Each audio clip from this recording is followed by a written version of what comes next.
अहो हे लेकरू कुणाच आहे? पुढे हे बघा.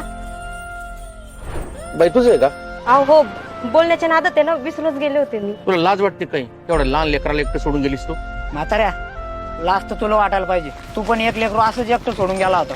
13 वर्ष त्यानं त्याच जागी त्याच्या हापाची वाट पाहिली. आप्पा मी पण होईन ना नवीन कधी मोठा. शंभू तुमच्या हातात कायदा होता, तरी पण तुम्ही आयुष्याची लढाई न लढताच पळून गेलात. कायद्यानी पैशानी प्रेम आणि माया नाही विकत घेत बाळा.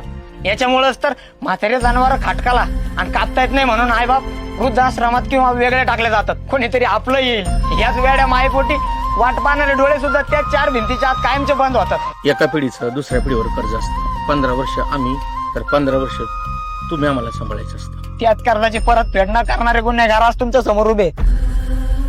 काडी काडी गोळा करून बांधलेलं घरट उद्ध्वस्त झाल्यावर ज्या वेदना होतात ना, त्या आज जाणवतील याल ना.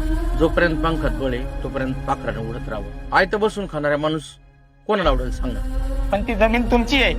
हा वारसा एक पिढी संपल्यावर दुसऱ्या पिढीने पुढे चालवायचं असतं. पण जिवंतपणे लचके तोडणाऱ्या गितडांना कोण सांगणार? ते काही नाही, हे सगळं बंद करायचं आणि माझ्या बरोबर चालायचं. ज्या दिवशी माझे हातपाय थकतील ना, त्या दिवशी मला घेऊन जा. आप्पा माफ करा आम्हाला.